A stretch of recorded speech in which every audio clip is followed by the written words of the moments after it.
I'm gonna upgrade the most futuristic gadgets I can get my hands on. We've got an anti-theft briefcase, my own dune worm, even a Silver Surfer hoverboard, and a lot more. Because I keep seeing all this cool tech online, and I want all of it. But I also think I can make it better. So I'm gonna drop over $40,000 on extreme gadgets, then use my engineering skills to make them even cooler, hopefully. So drop a like and subscribe if you enjoy any of these, and also comment any gadgets you wanna see me hack next. Starting with this $1 Assassin's Creed blade. It's already pretty sweet. It's got the iconic retractable blade with a clever design that lets you pop it out and pull it back in with the same string. Like the pulley mechanism inside is actually genius for this. And the coolest part, the blade twists down so you can use it. Well, unfortunately, you can't actually use it because it's all plastic. I think you know what needs to happen.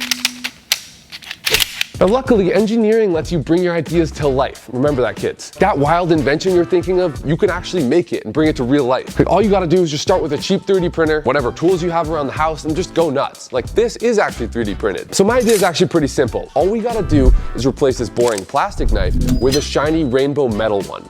So a little cutting, grinding, and boom, working rainbow metal Assassin's Creed blade.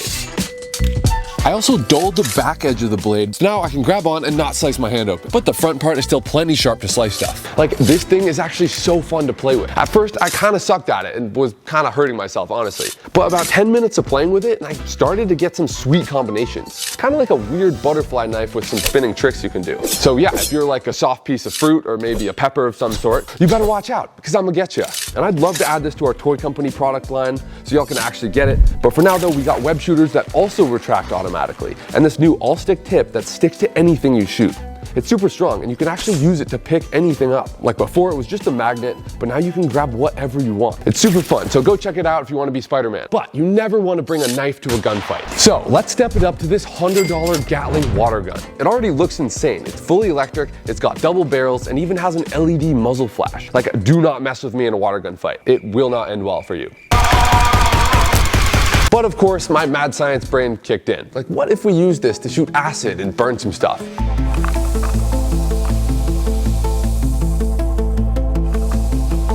Maybe even like liquid nitrogen or something.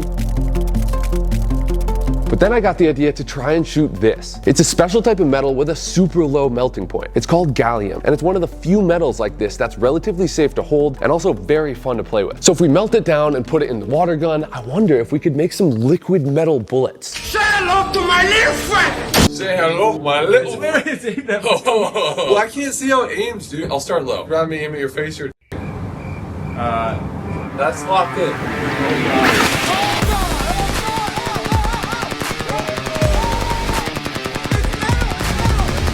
Dude, why does that look kind of cool? Pop, pop, pop, pop, pop.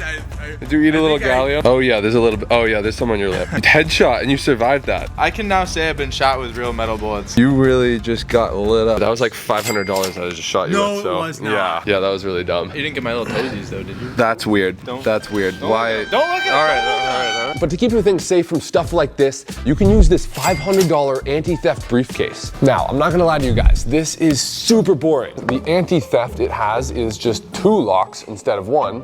That's it, right there. That's all we got. Still seems pretty easy to steal. Honestly, I hope that happens because that's actually exciting. And I'd have an excuse not to take my boring briefcase back to my boring corporate job. But never fear, using my engineering skills, I actually made it anti-theft. Whoa! I actually got the idea from this video from the 1960s. The same team of backroom boys have come up with this ingenious device. Inside the briefcase, there's 3 telescoping poles. So when the thief tries to steal the case, a dead man switch is pulled, triggering the poles to shoot out, and this makes it impossible for the thief to run away with the case. Like, it's so extra and just horribly impractical.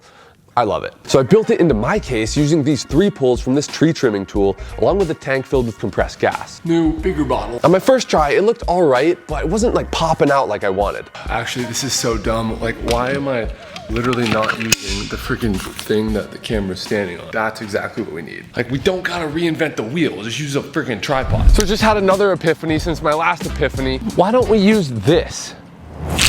Look at that. How cool is that? I've actually used these before. Basically an expanding staff. They're big and it's firm too. Couple of these shooting out of a briefcase. I think that would stop a robber. Even better news, we'll still have a bunch of room inside the briefcase. Because I bet with the original, they had no room inside there with all the poles and components. And this folds down to like 2 inches. Try this out.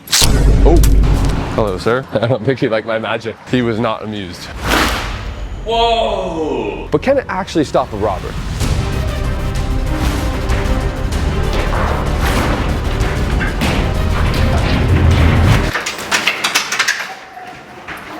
It actually worked. While I'm pretty sure a robber could break the poles if they really tried, I think they'd be too startled and drop it anyways. But if it gets too stuck, no worries, because this next $1,000 gadget can help you out. It's an industrial winch, and it's supposed to be used to get trucks out of ditches and stuff, but I want to use it to do this. So in the movie Dune, Timothée Chalamet rides a giant dune worm snake monster thing through the desert, and it looks so cinematic and cool, and I want to try it. So we're going to try and recreate this as close as possible using our winch to pull me like the dune worm. Only one problem. It can lift like 12,000 pounds just very slowly. So if you're trying to be Batman, it might take a while. Also, I didn't build in a reverse to this, so I'm a little stuck.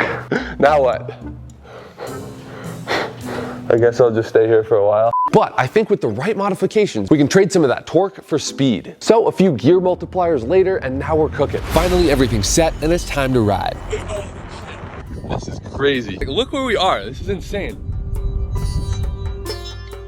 Oh! I gotta stay on this ridge. Lean back, lean back. Oh! Lean too far back. We're out here in the sand dunes and depleting our water supply. Turns out this is way harder than I thought. It's kind of like skiing, but instead of snow, it's sand and you're going uphill. It's all backwards and I feel like I'm gonna get eaten by a dune worm. It's like hot out. You also have to balance just right in order to stay up or else you just fall, which I did.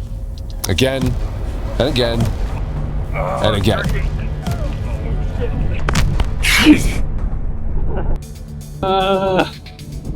This dune worm's kicking the shit out of me. What day is it? Just eat me already. Eventually though, after getting beat up the entire day, as the sun was setting, I wasn't scared of it anymore. So I wasn't fighting it, and it started to click. Working a little better now. I was finally riding and it felt insane. So cool. Whoa, yeah. Dude, that was sick.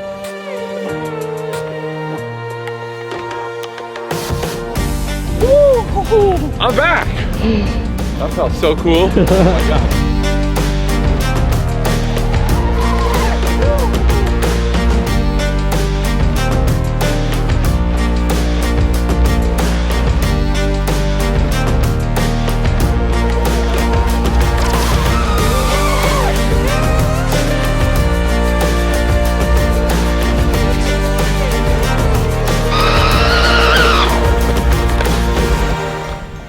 Cooked that one a little too hard, but hey, it works. Adding that to my resume, professional dune worm rider. That's hard to say. Professional dune worm rider. There you go. It looks like we're on another planet, but I want to build something that's actually from another planet. So this is a $1,500 meteor from space. That's actually really cool. And I'm going to turn it into a meteor hammer from Clash of Clans. Yes, this thing is legit millions of years old from space, and it crashed into Earth 500 years ago in Argentina. It was founded 1576. What? Holy crap. Taste test. Tastes like space. Of course, I had to test it against my 2,000 watt Iron Man laser just to see how tough it really is. Whoa. Whoa. It started to cut it. It made it all the way through the atmosphere and this laser is still burning it. First step is to carve some channels into the meteor to embed some LEDs to make it glow. Now the meteor is mostly iron, but it's not tempered earth iron. It's space iron, which is actually a little bit easier to cut, thankfully. But clearly it was still strong enough to survive smashing through our Earth's atmosphere, so I think that'll make it great as a hammer. I mean, it worked on the dinosaurs. The next step was to carve and attach a handle to the hammer, then wire up and attach all the LEDs and electronics inside. And just like that, real-life meteor hammer. I'm actually stoked how it came out. It literally looks out of this world. And actually it's a surprisingly good hammer. Very tough and has some decent weight to it. But the best part is just such a flex to say I have a real life hammer from space. But in Clash of Clans, Hank Green sent a meteor to the world. And the only way to stop it is with this meteor hammer. Basically lets you upgrade your village much faster. So if you want to get in on these easy upgrades, check out Clash of Clans and their Hammer Jam event with the link below. But now I want superpowers to go with my super hammer. Well, these $2,000 super jump shoes should help. But can these shoes make me jump higher? Maybe slightly, it can sort of help, but it's not worth the extra inches, guys. Like, trust me, this hurts so bad. Oh, get me out of this thing. Take them off, Mario. So here's one of my favorite upgrades I've ever done to a product. I made some real air-powered jump shoes. They've got 4 compressed air tanks that blast out pistons to successfully launch me into the stratosphere, or at least over 5 feet, which is still way past the world record for a standing vertical jump. Shattered. So, now we're gonna have some fun with them. And they also let me live out my dreams of becoming Mario. Finally gonna get this cube, huh? I'm coming for you. Oh, I can go a little higher than that, right? Woohoo! I hit it! Right up until I added too much pressure, or my legs couldn't take it anymore, and I face planted straight into concrete. Are you okay? How's my face? Scratch on the chin. Okay, other than that, pretty good. Yeah. Okay. Teeth look good. Woo! So glad you put a helmet on. Not fun. Regardless though, I think these would be great for basketball. Like I could throw down some crazy dunk, especially with this next gen $2,500 airless basketball. It's pretty sweet looking, but it leaves me with a lot of questions. The biggest, why is it over $2,000? Like I wonder if I can make this for like $5. First step, get a 3D model of the airless basketball. Step 2, throw it on the 3D printer. That's it. All right, let's see which is better, the $5 airless basketball or the $2,000 airless basketball. Just gonna drop them from the same height. Okay, this one bounces a little bit more. This one doesn't really bounce, and I already broke. Okay, it really doesn't work. So I reprinted it in this fiber flex filament. That should make it stronger. It is 50 bucks for a roll, but I'm not gonna use the whole thing, and it's still way better than 2,500. All right, let's try it out.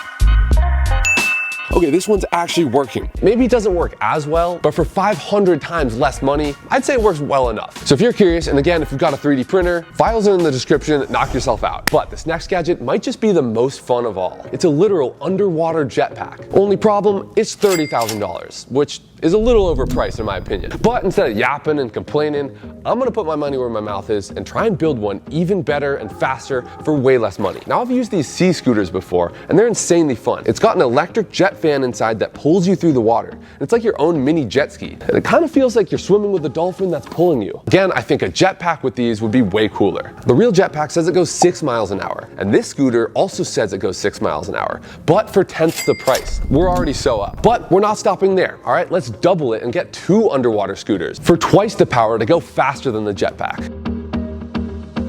On top of that, I'm also throwing in this badass scuba mask and a mini oxygen tank that plugs right into the scuba mask. Funny story actually, 6 years ago, I made a mask with a built-in air tank. I basically used a modified paintball tank that connected to one of these snorkel masks, and it actually works surprisingly well. So well, in fact, that companies are actually selling my exact invention on Amazon. Like, I'm not even mad because that's how you know you had a good idea. It's just funny to see exact copies of something I made end up as real products. Hey, you know, game is game. But now I got something even better.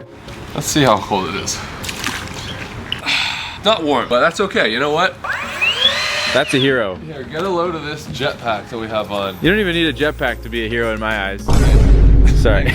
Go for it. Table that. Okay.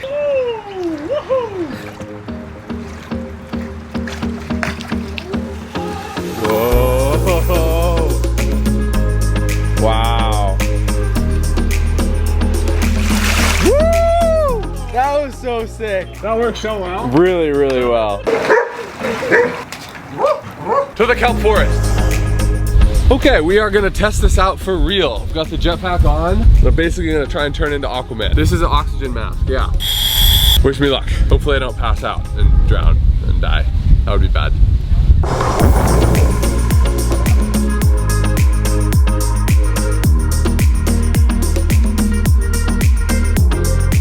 So it's actually super easy to use. I attached a hand throttle to control both jets at once. So just squeeze it and go. Then to turn, you just point your arm where you want to go. Basically turns you into a dolphin.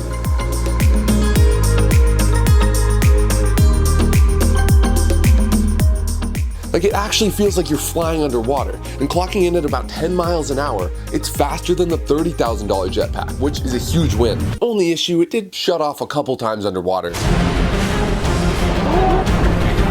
Cut out? Yeah. Oh my god, that's scary. Yeah. That was crazy to watch. Yeah. I'm gonna try and follow you through the kelp.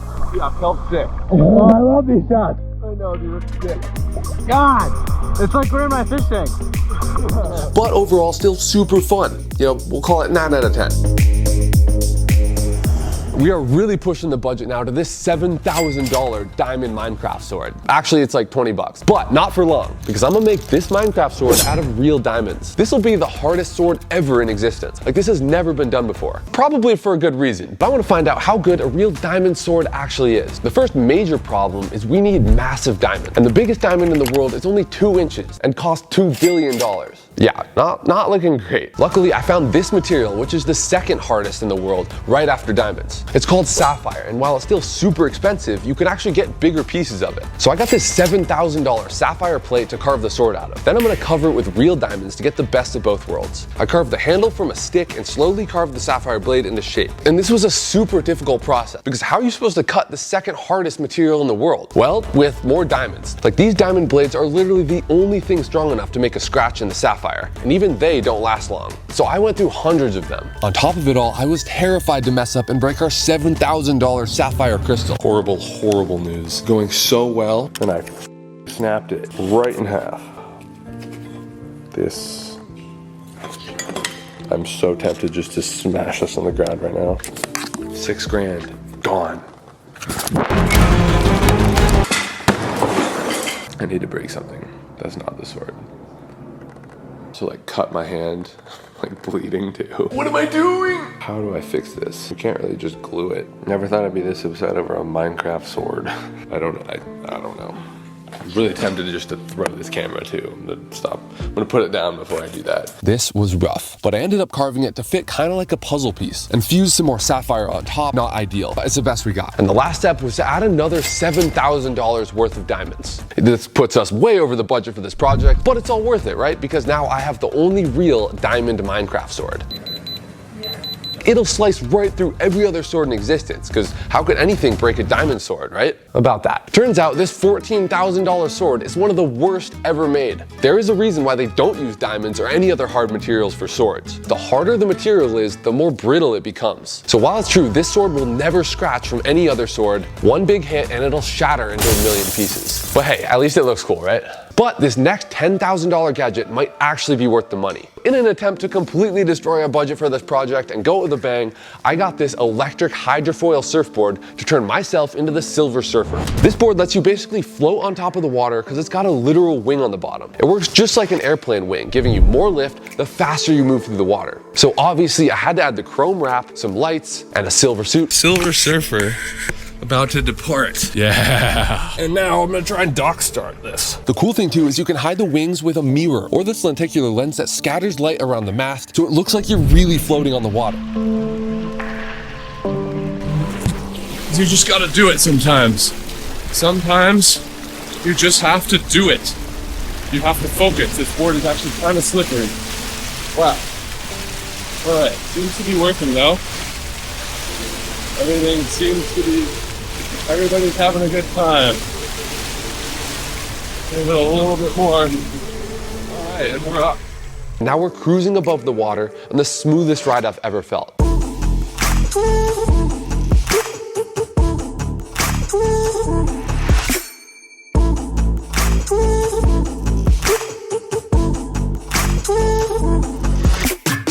Like, it really is so smooth because we're riding above the surface of the water, so you don't get any of that wave chop.